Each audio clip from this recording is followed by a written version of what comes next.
Deputy Brid Smith, please.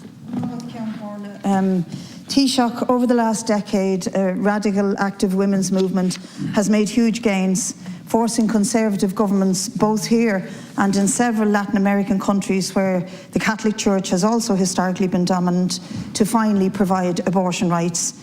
But now, though, there seems to be a growing backlash against the rights that women have won, with all the misogyny around the issue following the Supreme Court decision, an appalling decision to reverse Roe versus Wade, and this is triggering abortion bans in many US states. And of course we know that banning abortion doesn't stop abortion, it only drives it underground and hurts the poor and the most marginalised the most.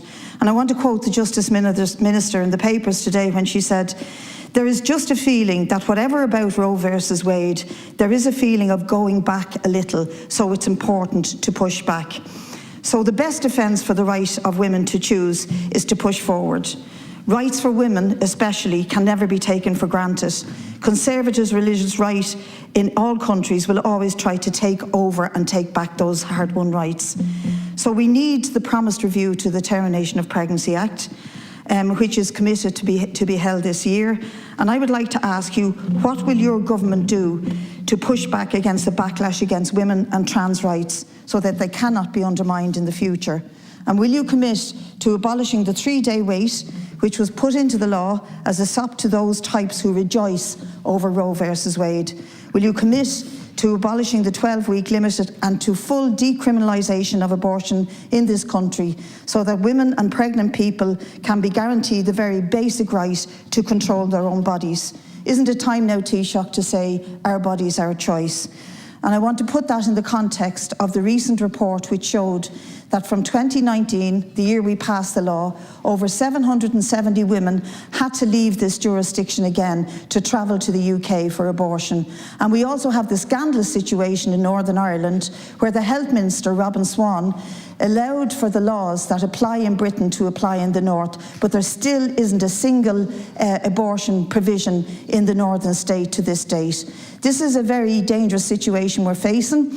It's hugely important that we give a lead in this, and I want to repeat that your government has to show that you're willing to push back to defend the hard-won rights that women have fought for decades in this country. So we would like to know when the review is going to take place and that the abortion will be fully decriminalised, that there will be a review on the 3-day limit and that the 12 weeks limit will also be lifted. These are very important issues for women and for trans people across this country, and we've already seen protests emerging on the streets again, and this will not go away. It's very important that this government, particularly since repeal, signal to the rest of the world that we're not going to tolerate a backlash against women's rights, particularly on the right to choose.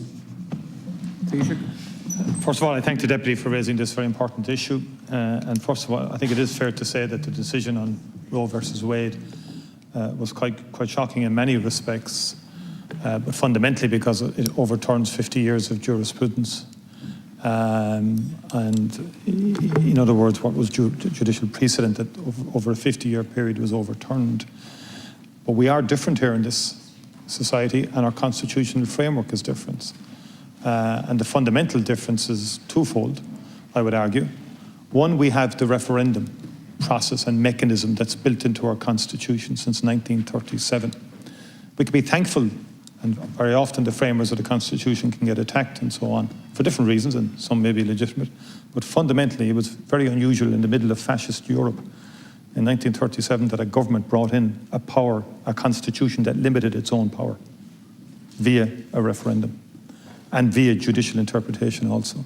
So that referendum is a powerful mechanism, and we have chosen as a people by a referendum to lay out our framework in terms of determination of pregnancy and the subsequent legislation that was passed in 2018. So that referendum mechanism is crucial. Secondly, it's a salutary lesson also in everyone in this House that we need to avoid, we need to protect or avoid any undermining of the separation of powers. What clearly was afoot in the United States for many, many years, which is very worrying, was the degree to which one could witness the politicization of the Supreme Court.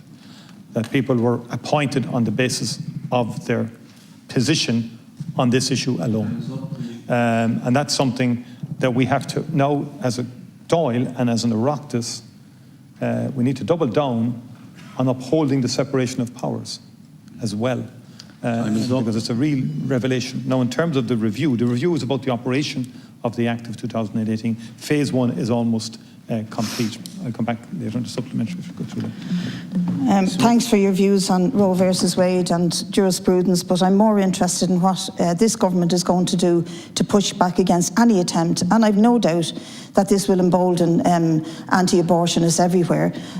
But aside from them, I think we need to know that women's rights are going to be strengthened and not weakened by this government. So that review is hugely important, not least because the figures I gave to you are quite shocking. 770 women have had to travel, and one of the whole reasons for bringing in that legislation was to allow a health service that took care of women's reproductive rights in this country, not abroad. We have a shocking situation, and many women come to us on this issue, where fatal fetal abnormality is not being properly dealt with under our laws, and that also needs to be reviewed. And I'm more interested in that review, when it'll take place, and what commitment your government will give to what the Justice Minister said this morning, is that we have to push back against any attempt to undermine abortion legislation in this country. And I've no doubt that that'll come. We've already seen evidence of it from various quarters in this Oireachtas, but it'll come from other forces as well. So I really want a commitment from you today that the abortion review will be held ASAP, and that you will give a commitment to review all of the features of it, including fatal fetal abnormality, the 3-day week, the 12-week limit, and the full decriminalisation of abortion. Well, again, I wouldn't be as dismissive as you were of what I just said in relation to the referendum and our constitution and separation of powers, because it goes to the very heart of what happened in the United States. Above everything else, we should avoid the politicisation of the judiciary. That's the basic point I'm making, because that's what led to the decision in Roe versus Wade. And likewise, in terms of the protection of women's rights in this country, I do not see that weakening. In fact, I see it strengthening. The review is about the operation of the Act. We had a referendum about 5 years ago. We have to be faithful to that referendum and to the people's decision. Certainly in the immediate aftermath of that, and that's where we are. The phase 1 is almost complete, and there's a lot of research and work gone into the review. Fetal abnormality works both ways as well. We do have to make sure that it's properly that the framework within the legislation is properly adhered to. We do know of cases, I certainly know of a case where the wrong decision was taken, and that hasn't got the level of attention perhaps that it should have, and that needs to be said too.